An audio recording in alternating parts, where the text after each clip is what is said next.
Welcome to the Deep Dive. We're exploring the key sources shaping the global capability center landscape. And this is India Inside, the GCC Advantage. We're part of the CoreBridge GCC Desk. That's right.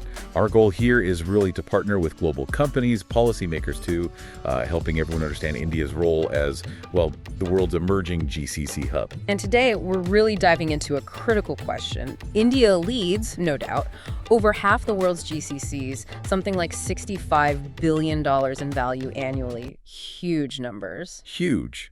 But there's real competition. You hear about Poland, Singapore, the Philippines. Yeah. They're strong contenders in their own right. Absolutely. So our mission today, let's unpack the calculus. What are CXOs really weighing up when they choose their next global site? Exactly. The title for this deep dive says it all. India versus global GCC destinations, Poland, Singapore, Philippines.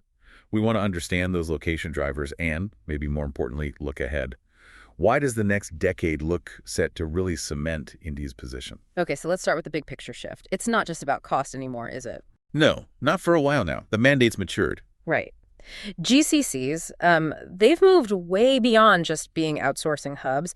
They're strategic arms now. They're driving R&D, innovation, serious business transformation in complex sectors. Think banking, life sciences. Manufacturing, too. Deep integration. Deep integration. But, when you're looking for that kind of innovation capability, does that automatically make Poland or Singapore the better choice? We do need to acknowledge what they offer. We do. Poland's definitely carved out a niche as Europe's tech and shared services go-to. Mm-hmm. And Singapore, well, it's the premium anchor in Asia for those really strategic, high-value centers. Yeah, and the Philippines remains a powerhouse for BPM, especially voice-led operations. Very strong there. True. But, if what you need is structural scale, especially for the long haul, well, that's where the conversation often pivots back to India. Because when CXOs look at the hard data, the numbers are just different. They really are. The first marker, the most definitive one, sheer talent volume. Yeah, the quantitative edge is pretty staggering. Let's talk STEM graduates per year. India's putting out, over 3.5 million. Over 3.5 million annually. That's the fundamental structural advantage. Compare that. Poland, which is a very strong European player, maybe around 450,000 graduates total. Okay. Singapore, advanced, yes, but small scale, maybe 50,000 ICT grads. The Philippines, large population, about 700,000 total college graduates, but not heavily STEM-focused like India. So India's talent pool is it's an order of magnitude larger. Exactly. And that scale has a direct impact on cost stability, even with wage inflation. Right. Let's use a software engineer's hourly rate as a benchmark. In India, you're typically looking at $20 to $25 an hour. That's the range. Now, compare that to Poland. You're likely seeing $35 to $45 for similar talent. A significant jump. A big jump. And Singapore, being the premium APAC hub, you could be looking at $60, maybe even $70 an hour. Wow. Okay. Yeah. The Philippines is closer, more like $25, $30. Yes, cost competitive, definitely. But often the challenge there is finding the same scale of high-end specialized engineering talent that India offers. And then there's the policy layer, which I find fascinating. It acts like a multiplier in India. It really does. You've got these strong state-led initiatives. Think Gujarat, Madhya Pradesh, Telangana. They're offering very direct, very tangible financial incentives. Often more potent than maybe some of the broader EU support or more limited targeted programs you see elsewhere. Precisely. And this aligns with that demographic engine we talked about, 500 million working age people, most under 35. That keeps the talent pipeline reliably full. So even factoring in rising wages, the total cost of operations, it's still significantly lower. Yeah, the analysis consistently shows it's around 30% to 40% lower overall compared to Eastern Europe or Singapore. And here's a crucial point for CXOs listening. One. Exploring Tier 2 cities in India, that can shave off another 20% in costs. And often you're not sacrificing much on infrastructure readiness these days. Okay, let's dig into those state incentives a bit more. You mentioned Gujarat, MP. What does that actually look like for a company setting up? What kind of support are we talking about? We're talking comprehensive support. Take the Madhya Pradesh GCC policy from 2024. They offer direct CapEx and OpEx support. Okay, so CapEx helps with the big upfront costs, setting up the facility, initial hardware. Exactly. It lowers that initial barrier significantly. And OpEx support helps with the day-to-day running costs in the crucial early years. utilities, rent, things like that. So it's not just a tax break down the line. It's real operational assistance from day one. Right. And it's often designed specifically to attract those higher value functions, the R&D, the engineering mandates. They want to incentivize that capability shift. Which is clearly happening. You mentioned earlier something like 45% of Indian GCCs are now involved in R&D or product engineering. Over 45%, yeah. They're moving beyond just execution. They're taking ownership of product roadmaps, driving digital transformation strategy. It's a major evolution. Okay, so India's strains on scale, cost, and its targeted policy environment seem clear. But let's play devil's advocate. If massive scale isn't your number one priority, where do Poland and Singapore genuinely hold an edge? They absolutely do have specific advantages. Poland wins on proximity and regulatory alignment, especially for European companies. Makes sense. Nearshoring. Exactly.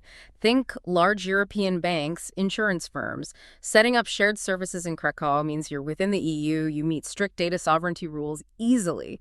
For a Frankfurt or London HQ, that can be a critical factor, mitigating risks that India, despite its capabilities, might present. That's a key differentiator, a non-negotiable for certain industries. Definitely. And Singapore, it's the undisputed champ for premium regional HQs in Asia. Ease of business, regulatory excellence. Top-notch. Plus a very advanced tech ecosystem. It's perfect for commanding regional operations or setting up high-end R&D command centers.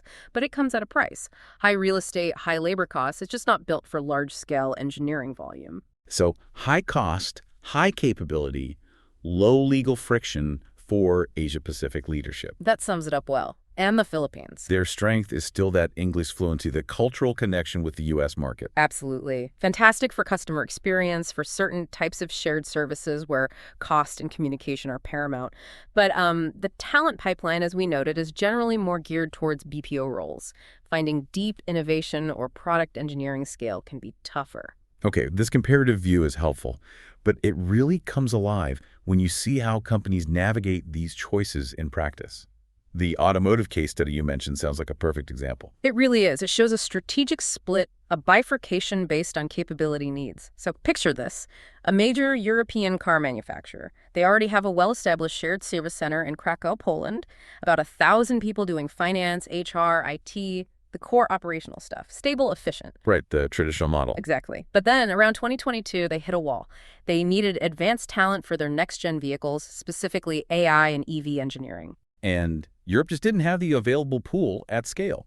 Critical shortage. So the decision wasn't close, Poland. It was, where do we find this new high-end capability? And they landed on India. Gujarat, specifically. They chose Gujarat. Why? Several factors. First, the sheer availability of that specialized engineering talent. Second, the policy alignment was crucial. The Gujarat GCC policy offered specific OpEx and payroll incentives targeted directly at R&D-intensive projects like theirs. Okay, direct financial benefit for the kind of work they needed. Yes. And third, this is key, they were able to establish a collaboration with IIT Gandhinagar for EV research that immediately plugged their new GCC into a deep local innovation ecosystem. Smart move. So what were the results? Pretty compelling. Within 2 years, they'd hired 700 engineers, the average cost, about 35% lower than their comparable costs back in Poland. Significant savings. Very. And critically, they filed 2 new patents related to AI and battery diagnostics. And guess what? The state's IP incentives helped cover some of those filing costs. Wow. So the policy directly supported innovation output. Directly. And this led to that tough but strategic conversation. The India GCC wasn't just support anymore. It was redefined as the global R&D hub for their core EV components. While Poland was retained for its strengths compliance, European financial services. Exactly. It's capability diversification in action. A really smart play leveraging the distinct strengths of each location. That's a powerful example. And it leads perfectly into this idea of the next frontier within India itself. Yes. The question every CXO should be asking right now. Are India's Tier 2 cities the next billion-dollar GCC corridors? And based on the data, like the findings in the CoreBridge GCC Desk's 2024 Ecosystem Mapping Report, the answer looks like a definite yes. We're talking cities like Ahmedabad, Indore, Vadodara. They aren't just backup options anymore. They offer a distinct value proposition, right, beyond just the lower cost. Absolutely. The cost savings are there, no doubt potentially up to 45% lower than global peers in some cases. But the really compelling factor now is stability. Stability, how so? Attrition. In these Tier 2 cities, attrition rates are averaging around 8 to 10%. Compare that to the 20% plus you might see in mature Tier 1 metros like Bengaluru, or even international hubs like Krakow. That's a massive difference in terms of operational continuity and retaining institutional knowledge. Huge. And again, the policies are helping drive this. States are offering specific incentives, payroll subsidies, OpEx support to encourage companies to build sustainable centers outside the traditional Tier 1 hubs. Plus, the infrastructure readiness is catching up fast. IT parks, 5G. Exactly. High readiness combined with a stable, skilled talent pool means Tier 2 India can offer a blend of scalability and long-term sustainability that's becoming harder to find in the crowded Tier 1 global metros. Okay, so pulling all this together, what are the key strategic takeaways for a CXO listening to this, trying to make these critical location decisions right now? Let's crystallize 3 main points. All right, first, think about diversifying capability mandates within India. Don't just put everything in one Tier 1 basket. Balance it.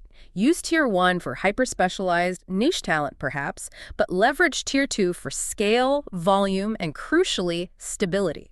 It mitigates risk, both financial and operational. Makes sense.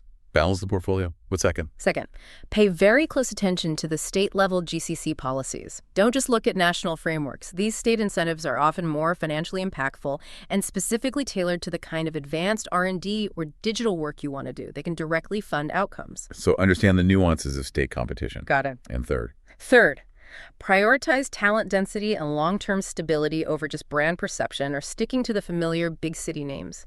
Look deeper. Harness those stable, high-quality, tech-focused workforces emerging strongly in the Tier 2 clusters. The sustainable talent pool is key. Right. So looking ahead to, say, 2030, why is India poised to really consolidate its leadership? What's the unique combination? It really boils down to 3 things coming together uniquely in India. 1, that unmatched talent reservoir we talked about, the scale, it's just vast and still growing. 2, the policy framework, multiple states competing aggressively to attract investment with really practical, investor-friendly policies. That competitive federalism really works in favor of businesses. It does. And third, that proven capability transition. India isn't just competing on cost anymore. It's leading on advanced engineering, data, AI, product ownership. It's about capability, capacity, and creativity now. So the ability to deliver complex R&D at scale, actively supported by policies that reduce the friction, that's the core advantage, especially as companies look towards Tier 2. That's the winning formula. This has been incredibly insightful. For anyone listening who wants to explore this further, we really encourage you to connect with us at the CoreBridge GCC Desk.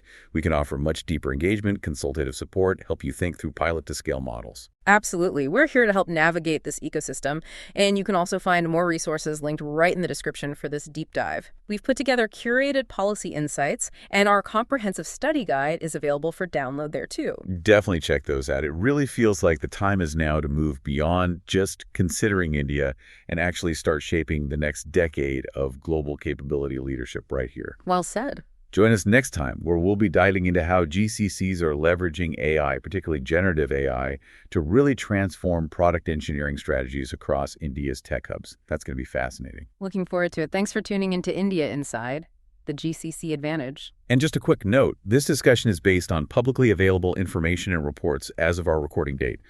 Policy details, especially incentives and eligibility, can change. So please, always verify the current specifics directly with the official state government sources.